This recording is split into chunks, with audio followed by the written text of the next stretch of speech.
po, isang pinagpalang araw po sa inyong lahat sa oras pong ito. Taos puso po ako nagpapasalamat sa ating dakilang Diyos na banal na patuloy pong nagbibigay sa akin ng privilege, opportunity na patuloy pong magamit niyang instrumento sa kanyang mga salita upang patuloy pong mahibahagi po sa inyo na mga salitang patuloy pong pagmumulan po natin ng patnubay at gabay sa ating mga buhay, mga salitang patuloy na magtatama, magtutuwid sa atin ayon sa kalooban ng Diyos at mga salita ng ating Panginoon na patuloy magbibigay ng katatagan sa ating pananalig at pananampalataya sa Kanya. Muli po sa pangunguna ng Banal na Espiritu at sa ngalan po ng ating Panginoong Yesus, nais ko po muling magbahagi sa inyo ng Kanyang mensaheng entitled Remembering the Goodness of God, o yung alalahanin po natin ang kabutihan ng Diyos sa ating mga buhay.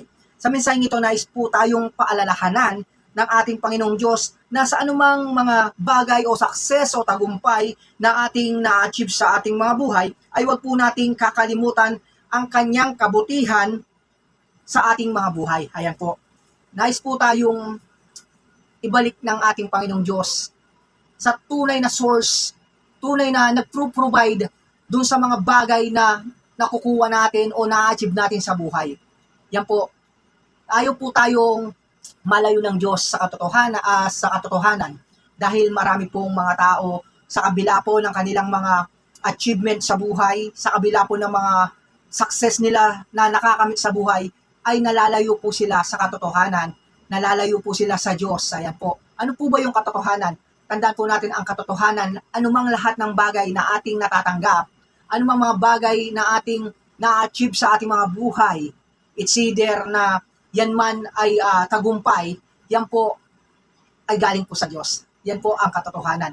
Ngayon po, babasahin ko po sa book of Deuteronomy, ayan po, kung paano po nagbigay ng paalala ang Diyos sa mga Israelita na sa kabila po ng ginawa ng Diyos sa kanila na patnubay at pagpalaya sa kanila sa Ehipto, ay pinalalahanan po sila. Ganito po ang nasulat sa book of Deuteronomy chapter 6 verse 11 to 12. Ganito po.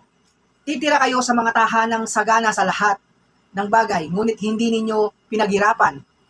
Iinom kayo ng tubig na galing sa mga balong hindi nyo hinukay.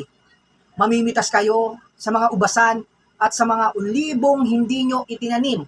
Kung kayo'y naroon na at masagana na sa lahat ng bagay, verse 12, huwag na huwag ninyong kakalimutan si Yahweh na naglabas sa inyo sa Ehipto sa bayan ng pagkaalipin. Ayan po, napakalinaw po ang paalala po ng ating dakilang Diyos na sa anumang pong bagay na ating nakakamit sa buhay, sa mga success, tagumpay, ayun po, sabi niya, kayo, hindi nyo itinanim, ngunit kayo ang magpipitas, hindi kayo humukay, ngunit kayo ang iinom. Akala po kasi natin, o mga ibang tao, akala po ng ibang tao, naging successful sila because of their own strength, because of their own knowledge. Akala po nila, sila po yung gumawa, bakit sila nagtagumpay. It's either pwede naman po talaga na, sabi nga po in Bible na, anuman ang itinanim mo, yun po ang magiging bunga. Marami naman po talagang ganun. Pero kung sasaliksikin po natin, paano mo nakuha yung tagumpay na yon? Kanino ba nang galing talaga yung kakayahan mo? Kanino ba nang galing yung lakas mo? Kanino ba nang galing yung katalinuhan mo kung bakit mo na-achieve yung success na yan? Di po ba? Yes, nagsipag ka, nag-aral ka para makuha yung mga bagay na yan, pero wag po nating alisin sa ating kaisipan ang katotohanan na ang Diyos pa rin ang nagbigay sa atin ng lahat ng bagay na yan. Ganito po ang nasusulat naman sa book of John 3:27.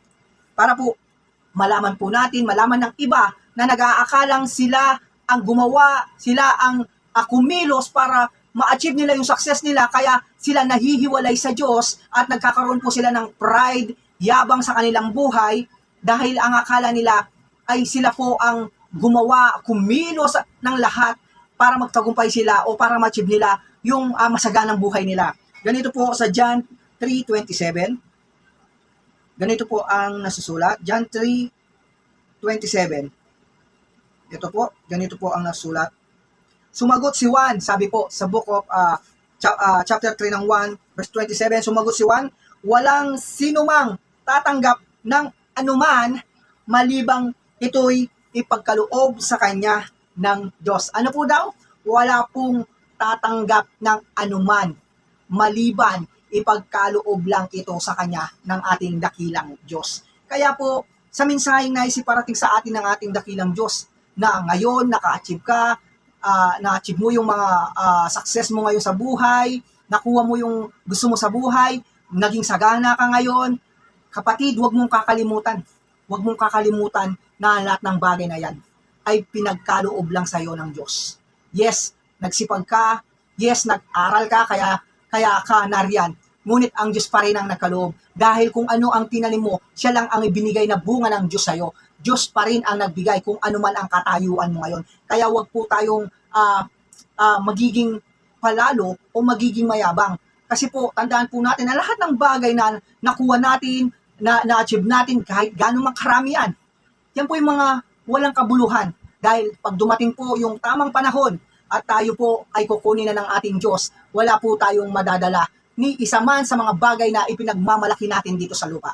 Kaya yung patuloy pong alalahanin natin ang ating Diyos, yan po ang pinaka-the best. Yung pong ina-acknowledge natin siya sa lahat ng meron ka, sa lahat ng natatanggap mo sa buhay, kung ano man ang posisyon mo sa buhay, dapat mong pasalamatan ng Diyos. Dahil ito po ang katotohanan. Kung hindi ka binigyan ng lakas at buhay ng Diyos, guarantee hindi mo ma-achieve, hindi mo makukuha yung tagumpay na yan, o hindi mo makukuha yung mga bagay na pinapangarap mo. Kaya nga, ito ang katotohanan. Lahat ng bagay ay nanggagaling lang sa Diyos.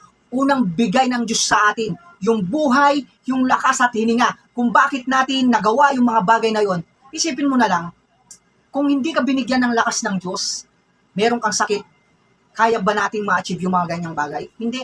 Kaya, sa mensaheng ito, nais tayong ibalik ng Diyos sa katotohanan na walang bagay na nagagawa natin, walang bagay na nakukuha natin without the will of God. Yan po, malinaw na malinaw po sa John 3:27. Wala pong tatanggapin ng tao maliban kung ipagkaloob lang po ito sa kanya ng Diyos. Kaya po ako, sa buhay ko pong ito, ano man po ang nagagawa ko, wala po akong may pagmamalaki at may pagmamayabang. Kasi wala naman po akong magagawa without the permission and without the will of God. Kaya po patuloy lang po akong nagpapasalamat sa Diyos at ibinabahagi ko po ito sa inyo. Hindi man po ako ganun ka-success na mayaman, pero success in meron na payapang buhay, di mo ba? Hindi po naman kailangan yung maging grande yung success mo para masabi mong successful ka.